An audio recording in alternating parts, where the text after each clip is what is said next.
Good day, everyone. Welcome to today's public forum debate on Robin Hood is a thief, not a hero. My name is Mylene, and I'm honored to serve as your moderator. The purpose of this forum is to encourage thoughtful discussion, hear both sides' perspectives, and engage in respectful dialogue. Let's make this a constructive and enlightening session of talk. We are fortunate to have two groups presenting their viewpoints today, representing the affirmative side and representing opposition side. Please join me in welcoming them.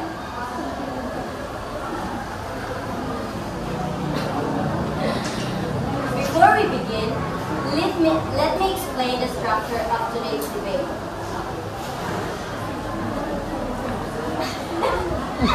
Each side will have 4 minutes for their opening statements.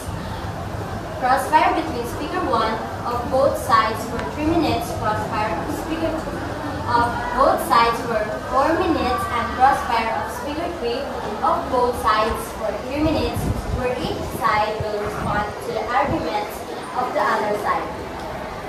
And Speaker 4 of both sides will have their summary.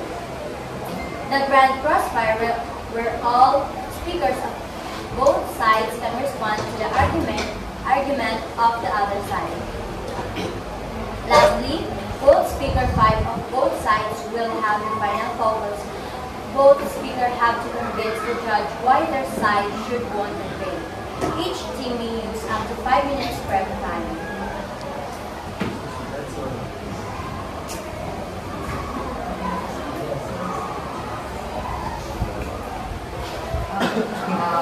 Mr. Moderator, could you please identify first which group is from the affirmative side and which group is from the opposition?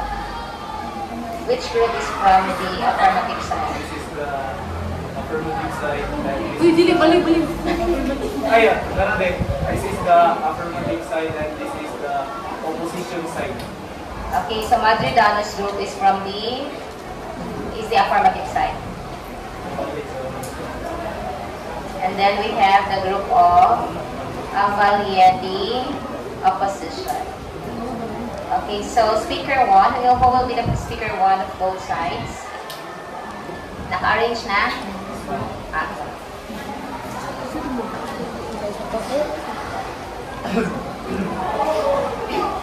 Let's begin with opening statements.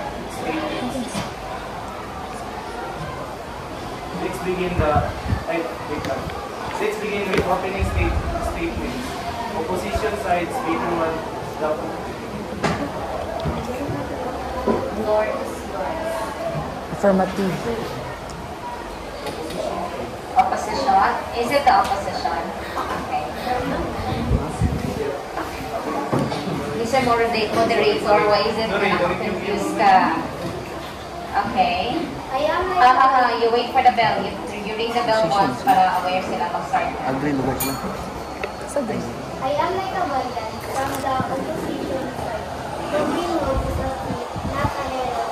And my team will disagree because based on what I read, Robin Hood is not a thief because everything for his done was not stealing because the money he got by his team belonged to the people of Nottingham.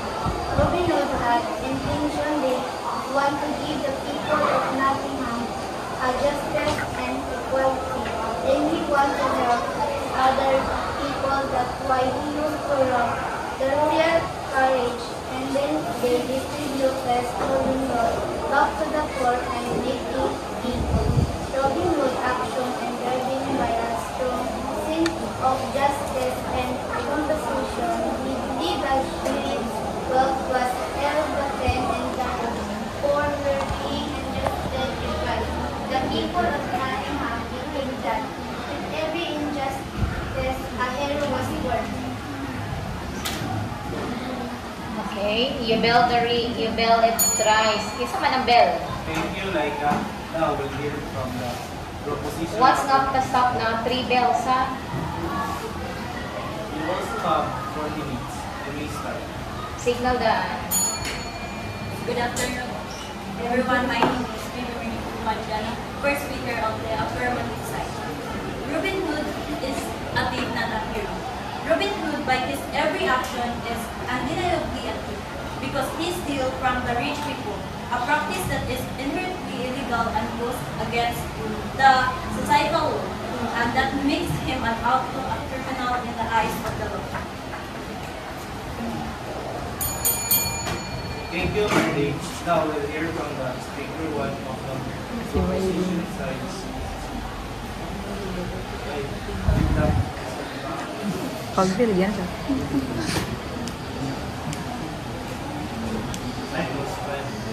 Let's begin the house plan between the speaker one on both sides, starting with the opposition side.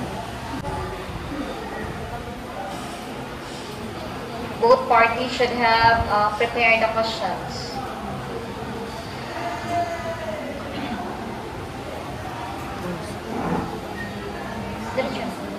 Why do you think all of his doing was wrong?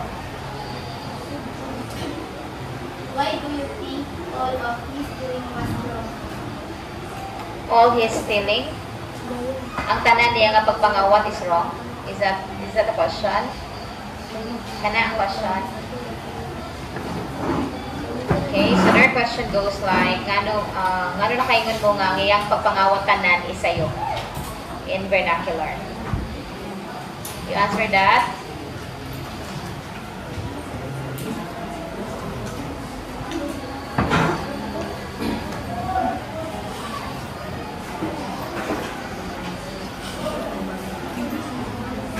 Okay. Affirmative side. Nag-time ba yaha? Gakaon na oras.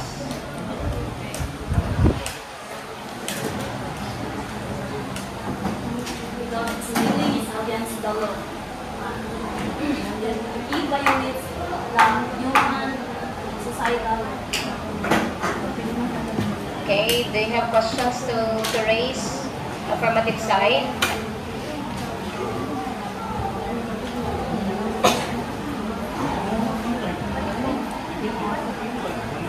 You don't have any questions? Kay bato sila wala na?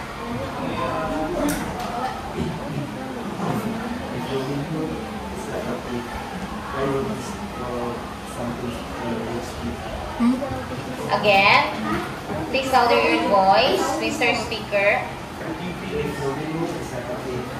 Why would these skills are faced by other when they reach me? If Robin Hood is a thief, is not a thief, why is it that he stole things from other people? Pwede lang mo tubagan ni isi ko anong sa, like ka lang sa, like first speaker pa man. Time na? Okay. So, you could answer that one during the second one. During the second constructive speech or what we call as the rebuttal. Okay, later. Pwede niyo tubagon dira. Okay? Thank you, Riz. Now we will move to the cross part of the speaker to both sides, starting with the opposition side. Cute, tingog mo moderator. Rebuttal na rebuttal. Okay, opposition side. The second speaker. Diba, opening rebuttal man. Diba, rebuttal. I mean, rebuttal in the sense that the second constructive speech. Speech pa man. Second speaker.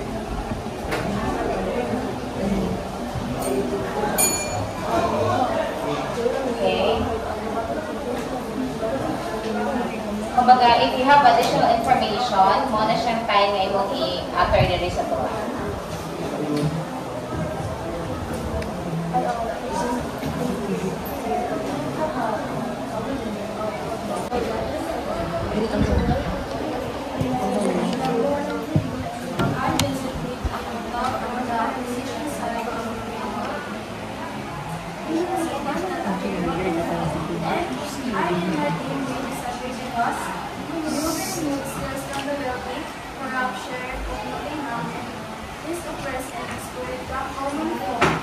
He then distributes the stolen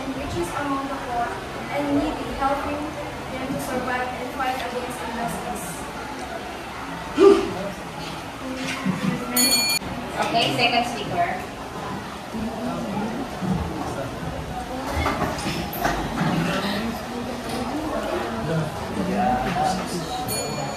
Good afternoon, everyone. We're reading this speech because the fact that it steals and violates the law and principles of consent. Actions that are illegal. Here's by definition inspires others to uphold justice and security. Thank you. Now, Okay, if anything else, may I request all the speakers to please louder your voice para mo masaktan, ha? Huwag may masaktan, wala may grabe points. Remember that.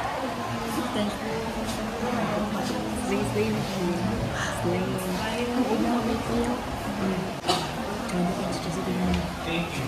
Now we'll come to the first part of the speaker law on both sides, starting with the opposition side.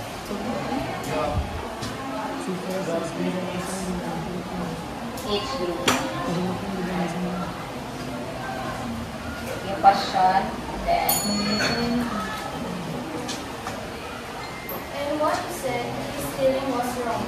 But you did that to help people that think of corruption. Regardless of his intentions, stealings remains outright.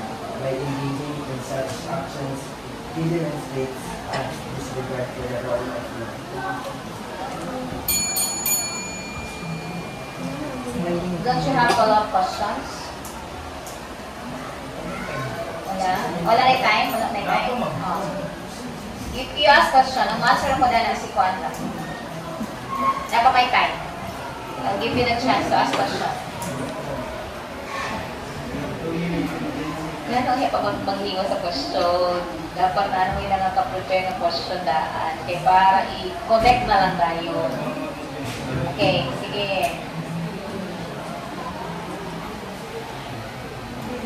Or na, may question? Okay. Kana lugar ang magpamura ko sa mga tao. Lugar na against the law. Mylene. Renz, ikaw lang ang pwede mo answer. Kay crossfire pa man. Kamura ng duha, pwede niya mag-on. Dili ba siya against the law? You try to answer that one later. Okay? At this point, okay, we're done with the summary na. Okay, so you have 5 minutes to summarize. Katong wala matubag ng mga questions earlier, pwede ninyo tubagon nila sa summary. You pinpoint also kung sa mga kuan. Okay, timer. Starting with the opposition side. 3-4. 3 minutes, you remain spot.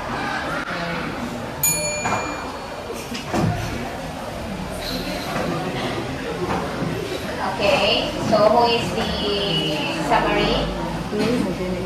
Bakaro?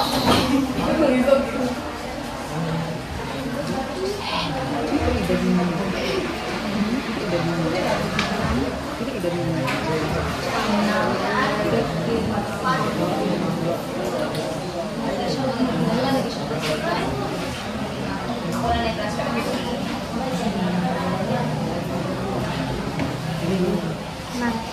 Hindi na ni Bangko. Louder your voice.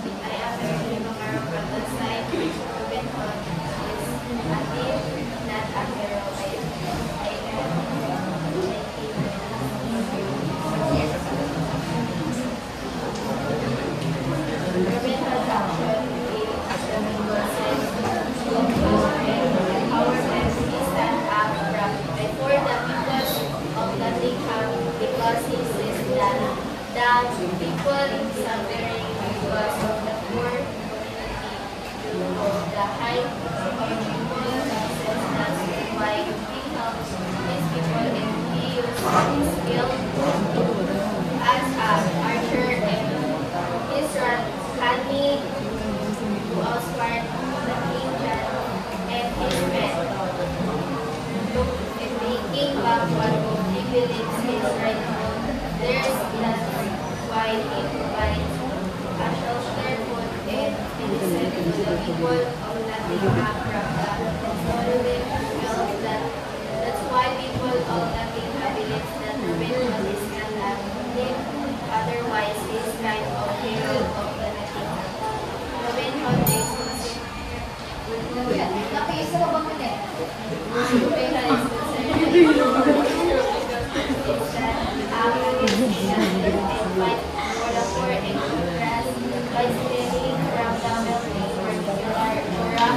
novels and specialty so those who are traffic or survive this actual challenge the inequality and corruption of their class, making him symbol of fairness and resistance against tyranny, being leveled and out to his moral code and self-will. Efforts would help others solidify his status as a heroic and figure and warrior. That's why I raise my case. Thank you, Bacaro. Now we'll hear about Speaker 4 of Opposition Side. Let's ask Speaker 3.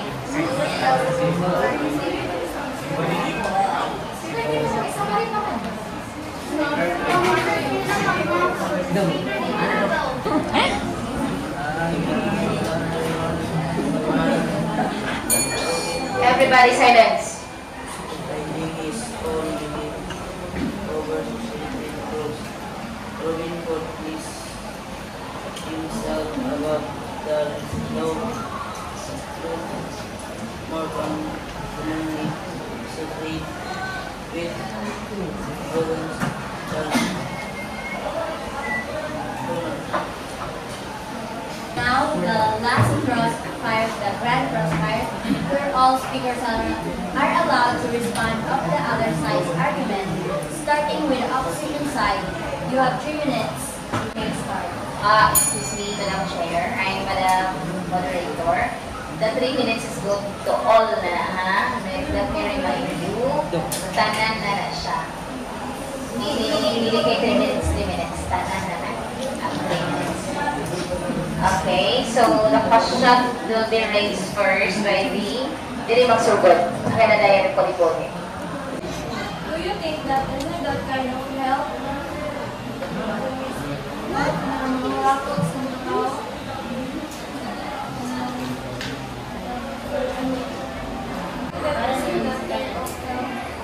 Again? Do you think that that's the kind of help? Do you think? Is it that kind of help? What do you mean by isn't it that kind of help? O sa man ninyo pinapunteriaan ng question?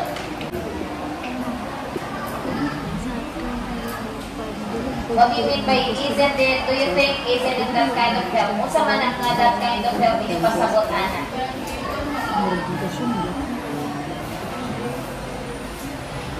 O sa inyo pinapasabot ana?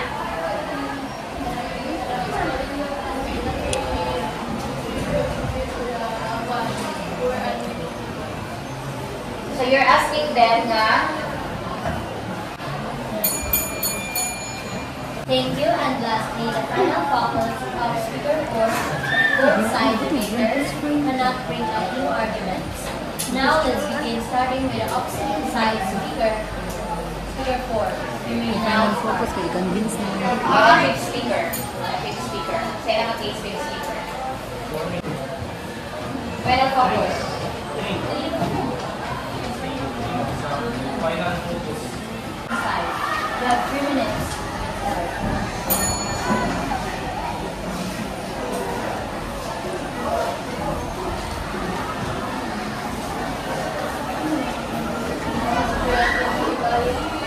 From the opposition side. Based on what I know, story was all about and all people were think that passion about thinking was against credible. After that, it was so against credible. And then he was doing the final video because he seems like that's why he stands up for the people, for the equality. But yeah, forward sa kadali. Forward back. Doon na.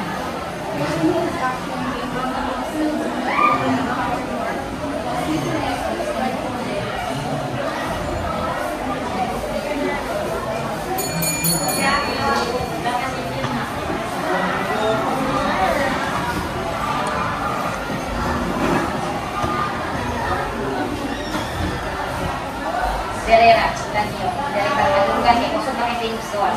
Sige ka, forward back.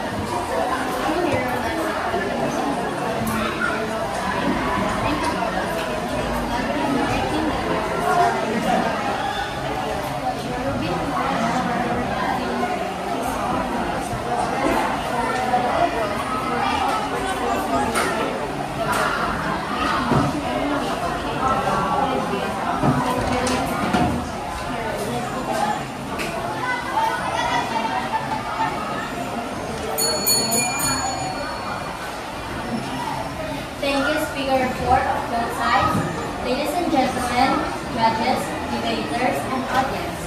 Thank you all for being part of this debate. We've heard strong arguments from both sides on Robin Hood is a thief, not a hero, and it is clear that everyone put a lot of effort and thought. Debates like this help us think deeply, understand different perspectives, and learn from one another. I hope today's discussion has been both informative and thought-provoking for everyone here.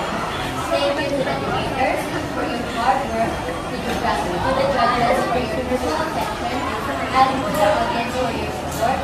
With that, we officially close this debate. Have a great day.